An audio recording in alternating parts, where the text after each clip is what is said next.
Media మిత్రులందరికీ మా ధన్యవాదాలండి. పదహారు సర్పంచ్ అంటే 4 సంవత్సరాలు అవుతున్నా మార్పుల్లో యువకోత్సవానికి అయినా సరే లైట్లు అయినా వాటర్ అయినా కానీ అన్నింటికి వేరే పార్టీ ఉన్నా ఈ పార్టీ ఉన్నా ఏ పార్టీ ఉన్నా కానీ ఒక మా సర్పంచ్ గారు ఊరికి చాలా మేలు చేశారు. కానీ ఈ కొత్తగా వచ్చిన సెక్రటరీ ద్వారా అతను ఒక లేడీ అని కూడా లేకుండా అతను మాట్లాడే మాటలో నేనుండగానే స్వయంగా నేనే వచ్చాను, నా కళ్ళ ముందే దుర్భషలాడి మాట్లాడాడు. అతను మీరు కఠిన చర్యలు తీసుకోవాల్సిందిగా మిమ్మల్ని కోరుతున్నాను.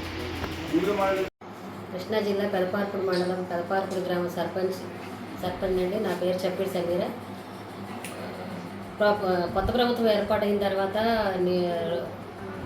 నిధులు కేటాయించిన తర్వాత రోడ్లు వేసుకుంటా కానీ మాకు నిధులు వస్తే అభివృద్ధి కార్యక్రమాలు చేయడానికి ఎండిఓ గారు కానీ సెక్రటరీ గారు మాకు సహకరించలేదండి. ఆ నిధులు శాంక్షన్ అయితే వాళ్ళు ఇష్టం వచ్చినట్లు వాళ్ళు రోడ్లకి వాటికి పెట్టుకున్నారు. అదేంటి సర్పంచ్కి చెప్పకుండా ఇంత కూడా ఇంటిమేషన్ ఇవ్వకుండా చెప్తున్నారండి అంటే సర్పంచ్కి చెప్పాల్సిన అవసరం మాకేం లేదు, ఆవిడతో మాకు అసలు పనే లేదని చెప్పి వాళ్ళు సొంతంగా డెసిషన్ తీసేసుకుంటున్నారండి.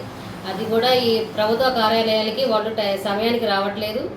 వాళ్ళు ఇష్టం వచ్చిన టైంలో వస్తున్నారు, కొంతసేపు ఉన్నారు, వెళ్ళిపోతున్నారు. ప్రజలందరూ వచ్చి సర్పంచ్ అయినట్టు నన్ను అడుగుతున్నారమ్మా, మా మండలంలో కానీ పంచాయతీ ఆఫీస్లో కానీ సెక్రటరీ కానీ మాకు అందుబాటులో లేదు, ఎండిఓ గారు సీతామహాలక్ష్మి గారు కూడా అందుబాటులో లేరని అడుగుతున్నారు. దాని గురించి అడుగుతుంటే మా అసలు ఏది కూడా విషయంలో స్పందించట్లేదు. అదేవిధంగా ఎమ్మెల్సీ ఎలక్షన్ కోడ్ పడిన తర్వాత బ్యానర్లన్నీ తీసేయాలని వచ్చిన తర్వాత వాళ్ళు అన్ని బ్యానర్లు తీసేస్తున్నారు కదా సార్. ఇంకా వాళ్ళు వైసీపీ వాళ్ళ మీద ఉన్నటువంటి ఏ ఒక్క బ్యానర్ కూడా తీయట్లేదు. అదేమంటే తీయట్లేదని మా హస్బెండ్ అడిగితే సెక్రటరీ గారు ఫోన్ చేసి హస్బెండ్ అడిగితే మీకేంటంటే చెప్పాల్సిన అవసరం, నువ్వెవరు మా అడగటాకని అడుగుతున్నారు.